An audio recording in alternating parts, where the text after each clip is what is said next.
నెల్లూరులో బారా షాహిద్ దర్గా స్వర్ణాల చెరువు దగ్గర జరిగే ఈ యొక్క రొట్టెల పండుగ ఈ నెల 26 అంటే నిన్నటి నుంచి ప్రారంభమైంది. ఈ నెల 30వ తేదీ వరకు ఈ యొక్క రొట్టెల పండుగ జరుగుతుంది. ఇది రాష్ట్ర పండుగ.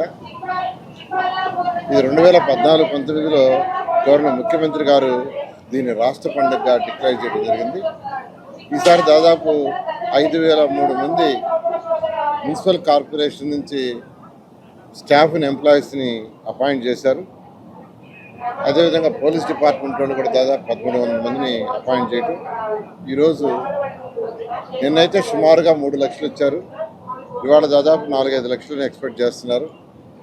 రేపు 6-7 లక్షలు ఉండొచ్చని, ఎందుకంటే హాలిడేస్ రావటం, అంతేకాకుండా ఇయర్ బై ఇయర్ భక్తుల సంఖ్య పెరగటం, వారి నమ్మకం ఏదైతే ఇక్కడ రొట్టె ఒకరు వదులుతారు, మరొకరు పట్టుకుంటారు. కోరికలు తీరిన వారు రొట్టెలు వదులుతారు, కోరుకునే వాళ్ళు మళ్ళీ ఆ రొట్టెలు పట్టుకుంటారు. అలాంటి పండుగ ఇక్కడ జరిగే రొట్టెల పండుగ. బహుశా ఇది భారతదేశంలో కానీ ప్రపంచంలో కానీ ఇట్లాంటి పండుగ యూనిక్ ఎక్కడా లేదు. దాదాపు 412 సంవత్సరాల పైగా జరుగుతున్నది, ఒక నమ్మకంతో జరుగుతున్నది. గవర్నర్ ముఖ్యమంత్రి గారు అయితే టూరిజం సర్క్యూట్ అని ఇప్పుడు మన కశ్మీర్ కావచ్చు, మిగతా ఏదైతే సరౌండింగ్స్లో దరఖాస్తు ఉండే వాటన్నిటి కలుపుతూ చేయాలనే ఉద్దేశంతో 2014-19 ప్లాన్ చేశారు. దాన్ని ఇప్పుడు కూడా కన్సర్న్ డిపార్ట్మెంట్ వాళ్ళతో డిస్కస్ చేస్తున్నాం. ఒక టూరిజం సర్క్యూట్గా చేయాలి. 2014-19 దాదాపు 20 కోట్లు ఇక్కడ గవర్నర్ ముఖ్యమంత్రి గారు శాంక్షన్ చేయటం, కొన్ని పనులు జరిగినాయి. అయితే మళ్ళీ ఈ ప్రభుత్వం వచ్చిన తర్వాత ముఖ్యమంత్రి గారు 5 కోట్లు మళ్ళీ శాంక్షన్ చేశారు. 5 కోట్లు మళ్ళీ మున్సిపల్ కార్పొరేషను, వర్క్ బోర్డు, వీటన్నిటితో కలిపి ఒక 10 కోట్లతో ఏదైతే ఇక్కడ ప్రేయర్ హాల్ అనుకున్నారో బహుశా దాన్ని త్వరలో స్టార్ట్ చేస్తారు. బహుశా నెక్స్ట్ రొట్టెల పండుగకి అది కూడా కంప్లీట్ అయ్యేట్టుగా చూడమని వర్క్ బోర్డ్ చైర్మన్ గారిని, అటు శాసనసభ్యులు శ్రీధర్ రెడ్డి గారితో కూడా చెప్పడం జరిగింది. వాళ్ళు అదే ప్రయత్నాలు యాక్చువల్గా ఉన్నారు.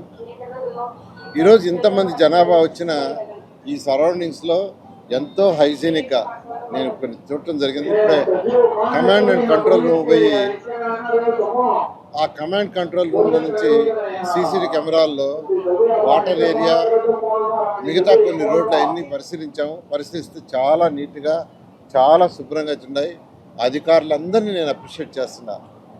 అదేవిధంగా పోలీస్ డిపార్ట్మెంట్ వాళ్ళు కూడా ఎవరైతే చిన్నపిల్లలు ఉన్నారో, 14 ఏళ్ళు లోపల ఉన్నారో వాళ్ళందరి చేతికి యాక్చువల్గా ట్యాగ్ కడుతున్నారు. ఆ ట్యాగ్లో వాళ్ళ పేరెంట్స్ ఫోన్ నెంబరు, వాళ్ళ యొక్క వివరాలు ఉంటాయి. ఎవరైనా తప్పిపోతే ఆ ట్యాగ్ చూసి ఇమీడియట్గా ఇన్ఫామ్ చేస్తున్నారు. దాదాపు నిన్న ఇవాళ 45 మంది ట్రేస్ చేశారు క్షణాల్లో. పిల్లలు తప్పారని అనగానే ఇమీడియట్గా క్షణాల్లో 45 మందిని ట్రేస్ చేశారు. ఇలా ఈరోజు టెక్నాలజీని, హై టెక్నాలజీ ఉపయోగిస్తున్నారు. ఇప్పుడే డ్రోన్స్ పెడతాము, నైట్ కూడా డ్రోన్స్, కొద్దిగా డార్క్నెస్ ఉన్నా క్లారిటీగా వచ్చే డ్రోన్స్ కావాలంటే 4 డ్రోన్స్ తెప్పించాము. వాటిని ఇప్పుడే యాక్చువల్గా వాళ్ళు ఇనాగ్రేషన్ చేశారు. అదేవిధంగా కొంతమంది దాతలు ఇక్కడికి వచ్చే భక్తులకి, పేదలు నిరుపేదలు ఎవరైనా ఉంటే వాళ్ళకి ఫుడ్ కూడా పెట్టే ఏర్పాట్లు చేశారు.